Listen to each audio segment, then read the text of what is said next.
What's up, y'all? My name is David and welcome to the Prep Station.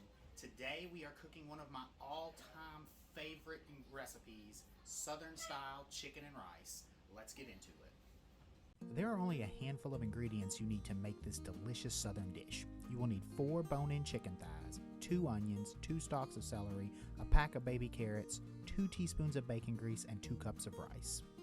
For the seasonings, you'll need 4 chicken bouillon cubes, garlic and onion powder, salt and pepper, 2 bay leaves, and some thyme. Let's start by cutting the vegetables so they'll fit in the pot. The veggies are just there to season the broth, so we don't have to get fancy with the cuts. I'm pretty much just removing the ends and cutting them in half. Make sure you rinse the celery off before you use it. The baby carrots don't need any prep at all. And if you want to know how to properly dice an onion, I have a video for that linked in the description. Next up, we'll season the chicken breast. We're going with a tried and true flavor profile of salt, pepper, garlic, and onion powder. Hey, if it ain't broke, don't fix it. Make sure you season both sides generously. We're going to sear this chicken in the pot, and the mixture of rendered fat and these seasonings is going to create a beautiful deep flavor. And yeah, the 2 teaspoons of bacon grease are going to help a bit too. And wouldn't you know it, that's their cue.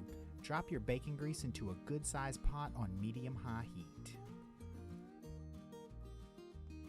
Once the grease has rendered down, it's time to add the chicken thighs. Spread them out as much as possible and make sure you place them skin side down. This is where we're going to create that fantastic flavor profile. This smells amazing already. Let the chicken cook for 3 to 4 minutes before flipping. Make sure it has a good sear. You don't want to burn it, as that will ruin the dish. You won't be able to get that scorched flavor out. If you're worried about burning, start checking the chicken after 2 minutes to see if the color is right. Now that we have the chicken seared, we can start building our broth. Add in the veggies we chopped earlier and about half of the bag of baby carrots. Next, pour in about 5 cups of water. That's 2 cups per cup of rice, plus a little extra so the broth can reduce. Seasonings are next. Toss in 2 bay leaves, 4 chicken bouillon cubes, and a teaspoon of thyme. Then it's time to let the chicken simmer. We don't want a hard boil. It should take between 30 and 45 minutes. As an added bonus, this is going to make your house smell amazing.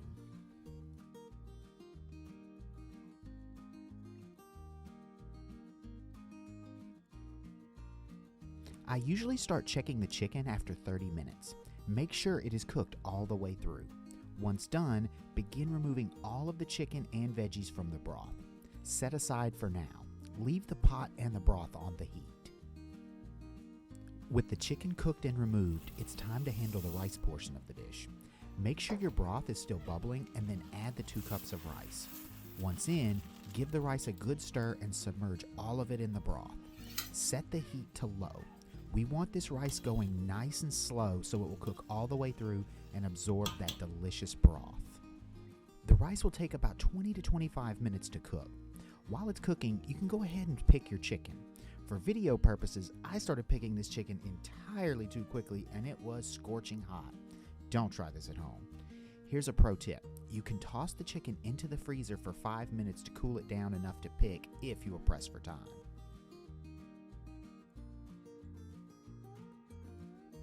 In addition to picking the chicken, occasionally give the rice a stir so it cooks evenly and doesn't stick to the bottom.